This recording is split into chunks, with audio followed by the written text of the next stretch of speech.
सुबह के 9 बज चुके हैं। गुड मॉर्निंग इंडिया के इस खास शो में आपका बहुत बहुत स्वागत है। मैं हूं आपके साथ जया कौशिक। तो शुरुआत कर रहे हैं हम दक्षिण अफ्रीका के प्रधानमंत्री के दौरे की खबर के साथ, जहां ब्रिक्स सम्मेलन के साइडलाइंस में प्रधानमंत्री मोदी ने चीन के राष्ट्रपति के सामने एलएसी का मुद्दा उठाया। दोनों नेताओं के बीच एक संक्षिप्त बातचीत हुई। विदेश सचिव विनय क्वात्रा ने कहा कि शी जिनपिंग के साथ चर्चा में पीएम मोदी ने LAC line of actual control पर अनसुलझे मुद्दों को उठाया। पीएम मोदी ने कहा कि एलएसी पर शांति बनाए रखना बहुत जरूरी है, साथ ही भारत चीन संबंधों को सामान्य बनाने के लिए एलएसी का सम्मान करना भी जरूरी है। विदेश सचिव के मुताबिक दोनों नेताओं के बीच सहमति बनी कि तनाव जल्दी कम किया जाना चाहिए।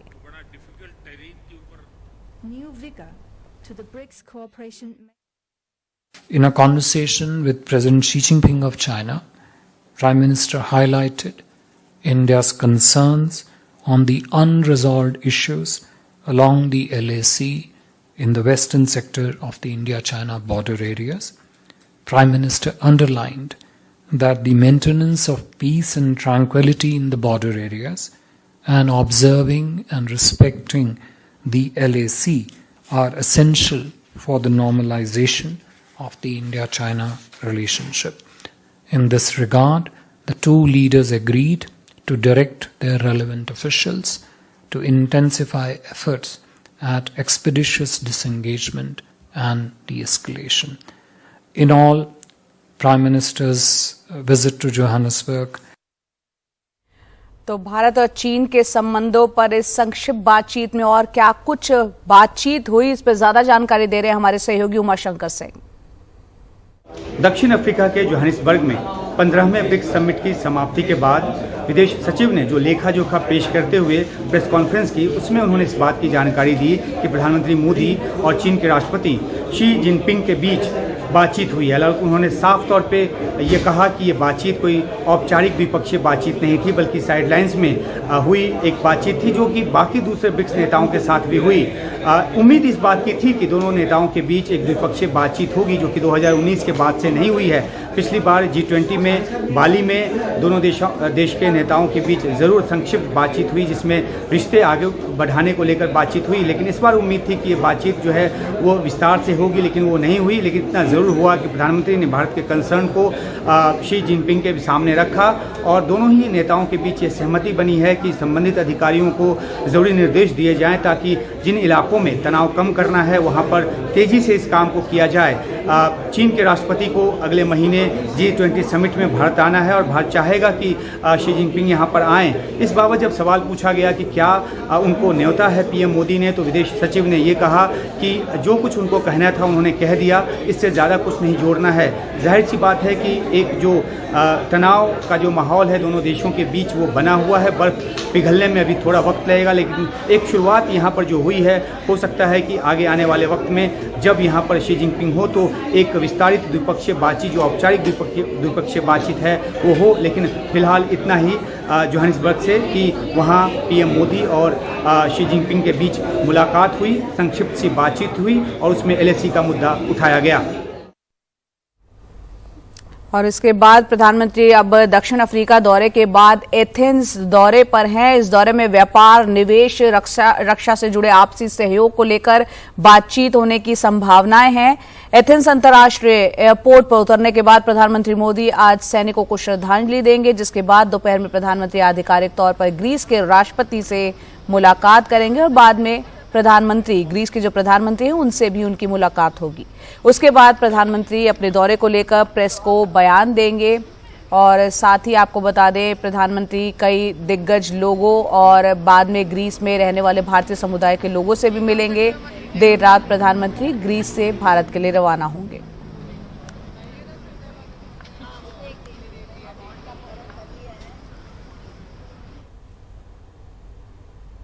और अब बात करते हैं अमेरिकी राष्ट्रपति डोनाल्ड ट्रंप की। पूर्व राष्ट्रपति डोनाल्ड ट्रंप ने यहां पर सरेंडर किया सरेंडर के 20 मिनट बाद बॉन्ड पर जेल से बाहर आ गए। वो 2020 के चुनावी साजिश के मामले में सरेंडर किया था। पूर्व राष्ट्रपति ने पहले के 3 मामलों से ये मामला अलग रहा। पहली बार तस्वीरें भी यहां पर ली गई हैं। डोनाल्ड ट्रंप को एक कैदी नंबर भी यहां पर दिया गया। ये एक राजनीतिक साजिश है, ये दावा किया है डोनाल्ड ट्रंप ने। अटलांटा के फुलटन काउंटी जेल के बाहर कड़ी सुरक्षा रखी गई थी और डोनाल्ड ट्रंप ने क्या कुछ कहा है वो भी सुनते हैं।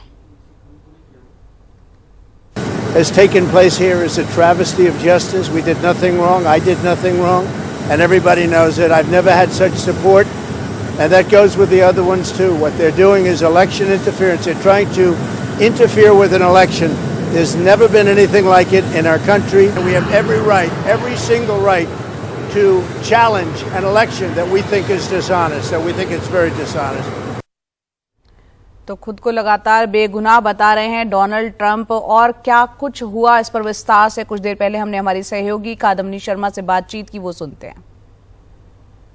जो मामले जिस तरह के चल रहे हैं वो भी एक्चुअली पहले कभी नहीं हुआ है। हालांकि ये एक प्रेसिडेंशियल कैंडिडेट था जिसने जेल से चुनाव लड़ा था और करीब बताया जाता है कि 1 मिलियन वोट भी उसको मिले थे। लेकिन पहली बार ट्रंप के पहले भी सरेंडर कर चुके हैं, लेकिन इस बार जो है ये अलग मामला है। पहली बार ऐसा हुआ है कि उन्होंने कोर्ट में नहीं बल्कि जेल में सरेंडर किया है। पहली बार हुआ है कि उन्हें कोई प्रेफरेंशियल ट्रीटमेंट इस तरह का नहीं मिला है जैसे बाकी जगह पे मिला है कि मग शॉट, जो कि वहां पर जिनको किसी अपराध के लिए चार्ज किया जाता है, जो सरेंडर करता है उनका लिया जाता है, एक शक्ल की तस्वीर ली जाती है, डिस्क्रिप्शन दिया जाता है। तो वो पहले नहीं हुआ था। अब पहली बार यहाँ पर फुलटन काउंटी जेल में हुआ है क्योंकि उन्होंने कहा था कि ऐसा कोई भी यहाँ पर इस तरह का ट्रीटमेंट, अलग ट्रीटमेंट नहीं दिया जाएगा। तो एक चेहरे की तस्वीर ली गई है, वो रिलीज भी किया गया है, सब देख सकते हैं। उसके अलावा उनकी जो डिस्क्रिप्शन है वो दी गई है। डिस्क्रिप्शन जैसे कि उनकी हाइट क्या है, उनका वेट क्या है, बाल किस रंग के हैं, आंख किस रंग के हैं। उनको एक कैदी नंबर भी यहां पर दिया गया है, इनमेट नंबर P01135809। ये ट्रंप का कैदी नंबर है। तो ये भी पहली बार हुआ है और अपने आप में बिल्कुल आश्चर्यजनक है। लेकिन एक चीज जो हुई है वो ये कि पहले ही इनके जो वकील हैं उन्होंने बात करके ये तय कर लिया था कि उनको जमानत मिल जाएगी। $2 लाख के मुचलके पे उनको जमानत मिली है, जिसका 10% उनको फौरन जमा करना था इन कैश में। तो 20 मिनट के अंदर उनको ये जमानत मिल गई और वहां से वो निकल गए। निकलने के बाद उन्होंने एयरपोर्ट पर जो रिपोर्टर्स हैं उनसे बात की। उन्होंने एक बार फिर से कहा कि ये जो पूरी कवायद चल रही है एक्चुअली वो साजिश है उनके खिलाफ और उनको पूरा अधिकार है कि अगर चुनाव में गड़बड़ी हुई है तो उसको वो चैलेंज कर सकते हैं। वो लगातार ये कहते रहे कि चुनाव में गड़बड़ी हुई है, हालांकि इसका कोई प्रूफ सामने नहीं आया। यहाँ पर जॉर्जिया में जिसके मामले में उन्होंने सरेंडर किया है इलेक्शन को पलटने की कोशिश के मामले में, उसमें 13 चार्जेस हैं और उसमें एक चार्ज ये भी है कि उन्होंने जो इलेक्शन ऑफिसर है उसको कॉल करके ये कहा था कि 11,000 कुछ वोट जो है वो कम पड़ रहे हैं, आप ये वोट कहीं से भी लाएं। तो ये एक आपराधिक मामला यहाँ पर बना हुआ है और यही वजह है कि उनको यहाँ पर इस तरह से आना पड़ा। लेकिन पहली बार ऐसा हुआ है कि बिल्कुल अलग तरीके से, बाकी मामलों से अलग तरीके से उनको सरेंडर करना पड़ा है और उनका मग शॉट लिया गया है, तस्वीर ली गई है। बाकी उनके साथ 18 और ऐसे अक्यूज्ड हैं जो उनके ही मामले में, अलग अलग मामलों में उनके साथ हैं। तो ये अपने आप में पहली बार इस तरह की कोई घटना हुई है जब एक पूर्व राष्ट्रपति को इस तरह से अपराधी की तरह तस्वीर देनी हो और उसको एक इनमेट नंबर इस तरह से दिया गया हो ट्रायल के पहले।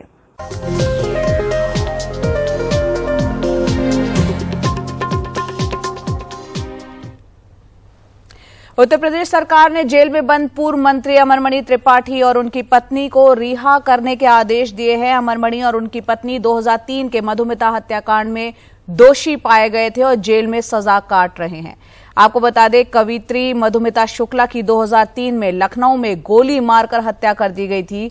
अमरमणि त्रिपाठी और उनकी पत्नी को 2007 में इसके लिए उम्र कैद की सजा सुनाई गई थी। सरकार ने अपने आदेश में लिखा है कि दोनों 17 साल से ज्यादा वक्त से जेल में हैं और दोनों का इस दौरान व्यवहार अच्छा रहा है। और आदेश में समय से पहले रिहाई को लेकर मई 2022 के सुप्रीम कोर्ट के आदेश का हवाला दिया गया है।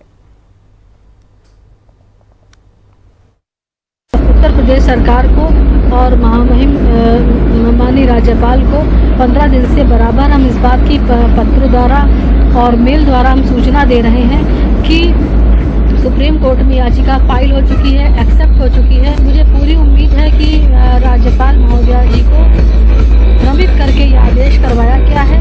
मेरी प्रार्थना है कि जब तक सुप्रीम कोर्ट का कोई आदेश नहीं आ जाता तब तक इस रिहाई पर रोक लगाई जाए। आरजेडी प्रमुख लालू प्रसाद यादव की जमानत रद्द करने के मामले में आज सीबीआई की याचिका पर सुप्रीम कोर्ट में सुनवाई है, जिसे लेकर बिहार के उप मुख्यमंत्री और लालू प्रसाद यादव के बेटे तेजस्वी यादव ने कहा कि बीजेपी लाख साजिश करे, हम डरने वाले नहीं हैं, हमें न्याय पर पूरा भरोसा है। छत्तीसगढ़ में क्या हो रहा है, झारखंड में क्या हो रहा है, महाराष्ट्र में क्या हो रहा है, वो ऑपरेशन यहाँ भी है।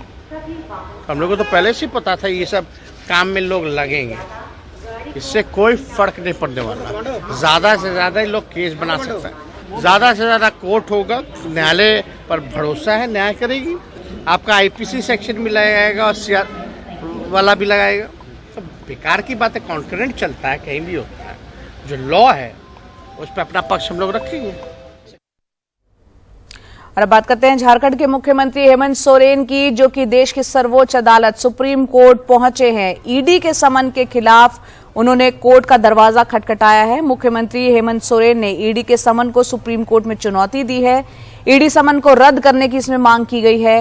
हेमंत सोरेन को ईडी ने दोबारा समन देकर 24 अगस्त को पूछताछ के लिए बुलाया था और एजेंसी मुख्यमंत्री हेमंत सोरेन से उनकी और उनके परिवार की संपत्तियों के बारे में पूछताछ करना चाहती है। इससे पहले 14 अगस्त को भी ईडी ने उन्हें पूछताछ के लिए बुलाया था, तब उन्होंने ईडी के समन की वैधानिकता को चुनौती दी थी। ईडी को जवाब देते हुए उस पत्र में उन्होंने कहा था कि राजनीतिक प्रतिद्वंदिता की वजह से उन्हें परेशान किया जा रहा है। हेमंत सोरेन ने चेतावनी दी थी कि अगर ईडी ने समन वापस नहीं लिया तो वो कानूनी मोर्चे पर आगे बढ़ेंगे। हेमंत सोरेन ने पत्र में यह भी कहा कि 30 नवंबर को उन्होंने अपनी चल अचल संपत्ति की एक विस्तृत जानकारी ईडी को सौंप दी थी। बैंक का सारा विवरण भी उपलब्ध कराया था। अगर ये दस्तावेज ईडी के कार्यालय से गुम हो गए हैं तो फिर से भेजा जा सकता है।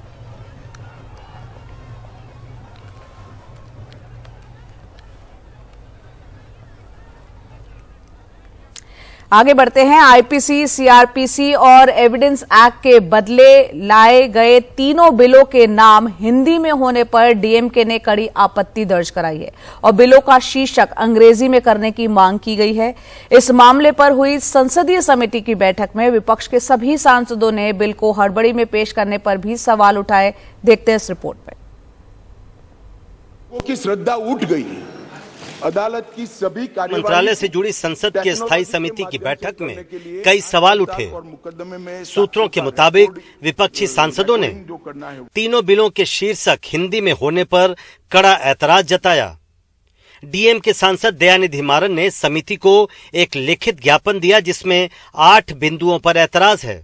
मारन की सबसे बड़ी आपत्ति इस बात पर है कि तीनों बिलों के शीर्षक हिंदी में हैं। मारन ने आरोप लगाया कि हिंदी शीर्षक रखकर तमिलनाडु जैसे राज्यों पर हिंदी थोपने की कोशिश की जा रही है।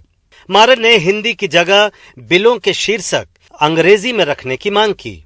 चौंकाने वाली बात यह रही कि समिति के सदस्य और कांग्रेस सांसद दिग्विजय सिंह ने ये कहते हुए दयानिधि मारन का समर्थन किया कि हिंदी भाषी होने के बावजूद उन्हें भी तीनों बिलों के कुछ शब्दों को समझने में परेशानी का सामना करना पड़ा। बैठक में चेयरमैन समेत 19 सदस्य शामिल हुए। इनमें विपक्षी गठबंधन इंडिया के 6 सांसद भी थे। टीएमसी सांसद डेरेक ओब्रायन ने पूछा कि तीनों पुराने कानूनों को पूरी तरह से बदलने की जरूरत क्यों पड़ी। डेरेक ने यह भी पूछा कि क्या मौजूदा कानूनों में संशोधन नहीं किया जा सकता था। कई विपक्षी सांसदों ने सवाल उठाया कि बिलों को लाने में इतनी जल्दबाजी क्यों की गई। सभी विपक्षी सांसदों ने मांग की कि अपनी रिपोर्ट देने से पहले समिति को व्यापक राय मशविरा करना चाहिए, न कि जल्दबाजी। हर स्थायी समिति का कार्यकाल 1 साल का होता है और इस नाते इस समिति का कार्यकाल 13 सितंबर को खत्म हो रहा है। समिति के विपक्षी सांसदों का कहना था कि पुनर्गठन होने के बाद समिति को विस्तार से इन तीनों बिलों पर चर्चा करनी चाहिए। इन तीनों बिलों की समीक्षा के लिए इनको स्थायी समिति के पास 18 अगस्त को भेजा गया था। समिति को 3 महीनों के अंदर अपनी रिपोर्ट देने को कहा गया है।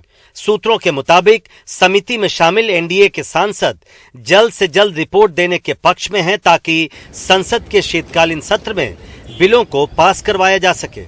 यही वजह है कि 25 और 26 अगस्त को कमेटी की 2 और बैठकें होंगी, जिसके बाद 11 और 12 सितंबर को अगली बैठक बुलाई गई है। नई दिल्ली से एनडीटीवी इंडिया के लिए प्रशांत।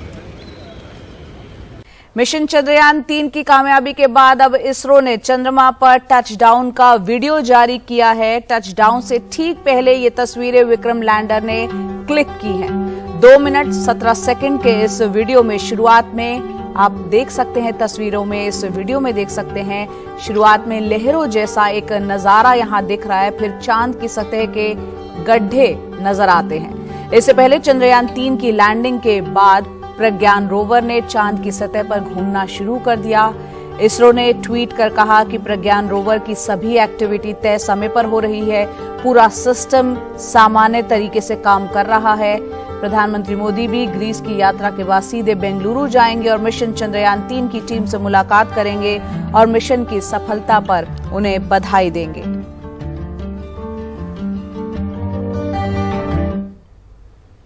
तो मिशन चंद्रयान की कामयाबी के बाद सबकी नजरें मिशन गगनयान पर है और इस मिशन में इसरो इंसानों को अंतरिक्ष में भेजेगा। ज्यादा जानकारी दे रहे हैं हमारे सहयोगी पल्लव बागला। भारत बना पहला देश जो चांद के दक्षिणी ध्रुव पे सॉफ्ट लैंड किया। अगर चंद्रयान बड़ा है तो चंद्रयान से बड़ा इसरो का क्या मिशन है? इसरो का गगनयान मिशन इससे कहीं गुना बड़ा है। अगर इस चंद्रयान 700 करोड़ का था तो गगनयान है 10,000 करोड़ का। गगनयान में भारत की धरती से भारत के एस्ट्रोनॉट को भारत के रॉकेट पे भेजा जाएगा। मैं आपको दिखाता हूं स्केल्ड मॉडल उस रॉकेट का जिससे भारत के एस्ट्रोनॉट को श्रीहरिकोटा से अंतरिक्ष में भेजा जाएगा। ये लॉन्च व्हीकल मार्क 3 का स्केल्ड मॉडल है जिससे कि अंतरिक्ष में भेजा जाएगा। इस रॉकेट की अभी तक सारी प्रक्षेपण सफल रहे हैं। 100% सक्सेसफुल रॉकेट है। अगर ये रॉकेट को आप देखिए, इसमें एक ऊपर की तरफ एक क्रू बैठने की जगह है। भारत के गगनयान मिशन में क्रू मॉड्यूल में 3 एस्ट्रोनॉट को 1 हफ्ते के करीब भेजा जा सकता है। 4 एस्ट्रोनॉट की चयन हो चुका है।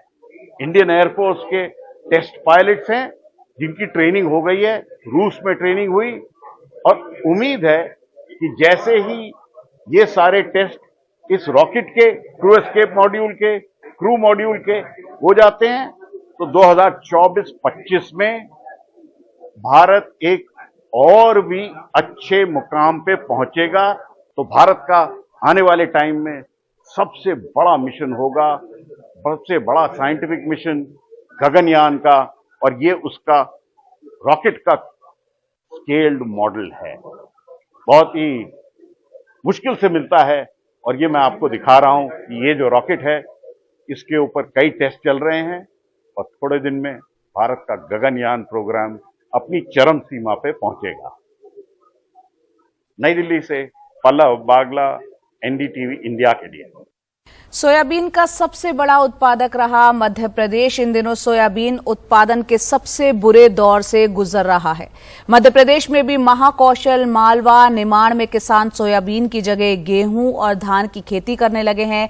कभी ज्यादा बारिश को इस बार कम बारिश ने रही सही उम्मीद को भी तोड़ दिया है। देखते हैं अनुराग द्वारी की रिपोर्ट। भोपाल से करीब 200 किलोमीटर दूर आगर मालवा जिला मुख्यालय पर खलील अहमद करीब 40 बीघे में सोयाबीन बोते थे। कई सालों से नुकसान हो रहा है। इस बार 18 बीघे में सोयाबीन लगाई है, लेकिन बादलों की बेरुखी से फिर नुकसान का डर है। कैलाश भी परेशान है। बीघा के पीछे कम से कम 10,000-9,000 रुपये खर्च आता है बीघा में। इसमें कटाई का खर्च होता है, निंदाई का खर्च होता है, दवाई का खर्च होता है, सब खर्च होता है इसमें। बीज और खाद सबका खर्च होता है इसमें। एक बीघा में 2.5 से 3 कुंटल उत्पादन होता है। 2.5 कुंटल उत्पादन होता है, 2.5 कुंटल भी हो जाता है और 2 कुंटल भी हो जाता है। खूब से खूब मान करते हैं अपन 2.5 कुंटल का, तो अभी क्या लग रहा है, ये उत्पादन हो पाएगा 2 क्विंटल? ये मान के चलिए आप, मेरे को 1 कुंटल 1.5 कुंटल बीघा का उत्पादन होगा, और भाव भी नहीं मिल पाता। फिर भाव भी हमें क्या 4,000 का भाव मिलता है, फिर मंडी का भाड़ा, ट्रैक्टर का भाड़ा, लेबर चार्ज, सब कुछ चलने के बाद हमें कुछ भी नहीं मिल पाता इसमें। उत्पादन की वजह से अपन मतलब बहुत परेशानियां आ चुके हैं, क्यों पानी गिर नहीं रहा है। दूसरी समस्या इसमें पीलापन आ गया है, खेती बोना जोतने वाले का भाड़ा खर्चा भी नहीं निकल पाएंगे। कोई भी मुआवजा बीमा थोड़ा बहुत कुछ राहत मिले तो थोड़ा आदमी को सहयोग लगे। लेकिन बीमा वगैरह तो सरकार करती है फसलों का, फिर उसमें कुछ राहत तो थोड़ा बहुत होना चाहिए ना। नीमच और मंदसौर में सोयाबीन को 10% से ज्यादा का नुकसान हुआ है। भुनियाखेड़ी के किसान कारूलाल जाट ने 26,000 रुपए का बीज, 10,000 रुपए से ज्यादा की दवाई, हकाई बुआई सहित 50,000 रुपए फसल पर खर्च कर दिया। बाकी 2 बीघे में सब्जी भी सूख गई। 10 लोगों का परिवार इसी खेत के आसरे है। सोयाबीन खराब होगी। सोयाबीन पीली पड़ रही है, पानी नहीं गिर रहा है। बादल घुमर रहे हैं, लेकिन पानी गिरे तो काम चले। पानी नहीं गिरेगा तो जानवरों को फसल खिलानी पड़ेगी। लोबिया की फसल भी खराब हो रही है, दवाई भी डाली लेकिन वो भी पीली पड़ गई। पानी नहीं गिरेगा तो कर्जा कैसे चुकाएंगे? जहर खाने की नौबत आ गई है। इंद्रदेव मेहरबान ही नहीं हो रहे हैं। मनाने के लिए उज्जैनी भी कर ली, होम हवन भी किए, लेकिन मेरे नाथ इंद्रदेव नहीं सुन रहे हैं। पानी आई तो को नहीं बिल्कुल।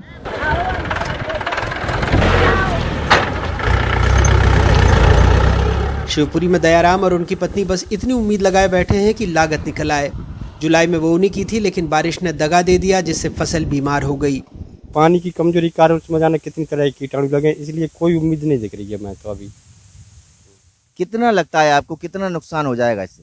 अब नुकसान तो ऊपर वालों जाने। अब ऐसे अगर पानी निकल गया तो एक फरी सक्सेस नहीं होगी, जोतनी पड़ेंगी।